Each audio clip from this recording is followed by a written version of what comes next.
জানি যেদিন তিনি হারিয়ে গেলেন, শিশিরদা তার লাস্ট সহযাত্রী ছিলেন। সুগত চন্দ্রবাবুর এখানে আছেন, অমিতদারা আছেন। আমার মাঝে মাঝেই মনে হয় রবীন্দ্রনাথ ঠাকুরের গানটার ছন্দে মিল আছে, মনে কি দ্বিধা রেখে গেলে চলে। সেদিন ভরা সাজে যেতে যেতে দুয়ারও হতে, এই যে গানটি আমার মনে করিয়ে দেয় পুরানো সেই দিনের কথা। ভুলব কি রে হায়, ভোলা যায় না, ভোলা যায় না, ভোলা যায় না। তিনি আমাদের লড়তে শিখিয়েছিলেন, বাঁচতে শিখিয়েছিলেন, জিততে শিখিয়েছিলেন, লড়াকু মনোভাব তৈরি করতে শিখিয়েছিলেন, মাথা উঁচু করে দাঁড়াতে শিখিয়েছিলেন।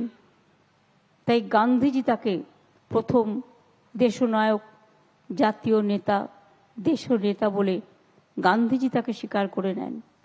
আর আজ আমরা তার জন্মদিনটা আমি 20 বছর ধরে চেষ্টা করেও একটা ছুটির দিন হিসেবে, জাতীয় ছুটির দিবস হিসেবে ঘোষণা করতে পারিনি। আমি ক্ষমা প্রার্থী, আমি লজ্জিত। এ দেশে পলিটিক্যাল প্রচারে ছুটি হয়ে যায়, কিন্তু যারা দেশের জন্য জীবন দেয়, সারে জাহাঁ সে আচ্ছা হিন্দুস্তা হামারা, তারা বসে বসে কাঁদে। जब घायल हुए हिमालय खतरे में पड़े आजादी, जब तक थी सांस लड़े हो फिर अपनी लाश बिछा दी।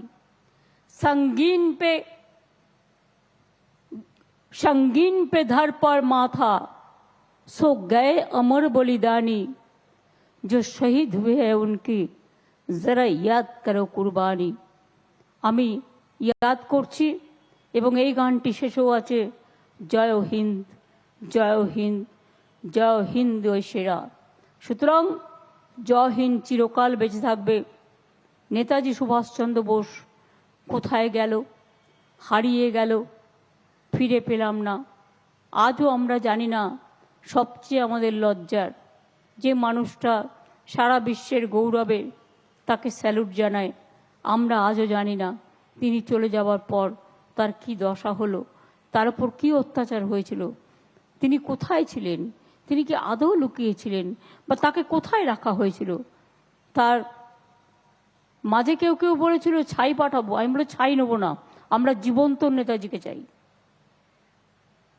আমরা ছাই চাই না। ছাই দিয়ে আগুন চাপা যায় না। প্রত্যেকের একটা সেন্টিমেন্ট আছে। নেতাজি বিশ্বের সেন্টিমেন্ট, দেশের সেন্টিমেন্ট, জাতির সেন্টিমেন্ট, বাংলার সেন্টিমেন্ট তো আছে। তাই আজকের এই শুভ জন্মদিনে বারবার বলি, জন্মদিন, শুভ জন্মদিন, ফিরে আসুক বারবার।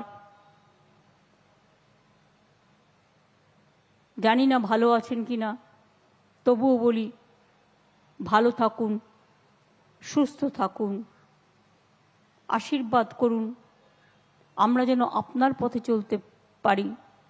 এটাই আমাদের জীবনের নেতাজি সুভাষচন্দ্র বোসকে স্মরণ করবার সেরা উপহার। অনেক দুঃখের সাথে, আবেগের সাথে কিছু কথা বলে গেলাম। বাংলার নতুন প্রজন্মকে নতুন করে জানতে হবে। আমরা 12 ক্লাসে তরুণের স্বপ্ন স্মার্টফোন দিই নামটাকে মনে রাখার জন্য। আমি ব্রাত্যকে বলেছি যে তরুণের স্বপ্ন বইটাকে কম্পালসারি করে দিতে, কম্পালসারি হয়ে গেছে অলরেডি।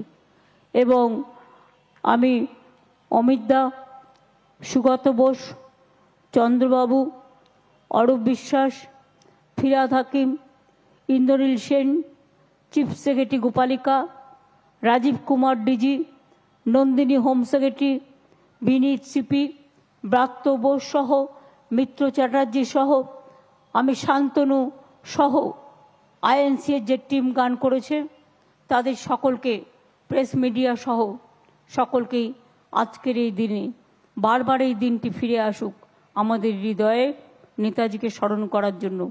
একদিন নয়, আমরা 365 দিনে স্মরণ করি, প্রতি মুহূর্তে স্মরণ করি। তাই আজকের এই দিনে আপনাদের সকলের আগমন আমাদের আরও উদ্বুদ্ধ করেছে, আসুন আগামী দিন নেতাজি সুভাষচন্দ্রের বাণী, নেতাজি সুভাষচন্দ্র বোসের ত্যাগ, তিতিক্ষা, সংগ্রাম এবং তার মানসিকতা যেন উন্নত শিরে, চিত্ত যেটা ভয়শূন্য, উচ্চ যেটা শির, where the mind is without fear and the head is held high, মাথা উঁচু করে আমরা যেন চলতে পারি তার দিশা নিয়ে, তার ভিশন নিয়ে। আমি এটুকু বলে আমার ছোট্ট বক্তৃতা শেষ করছি। জয় হিন্দ, বন্দে মাতরম। ধন্যবাদ মাননীয় মুখ্যমন্ত্রী মমতা বন্দ্যোপাধ্যায়কে।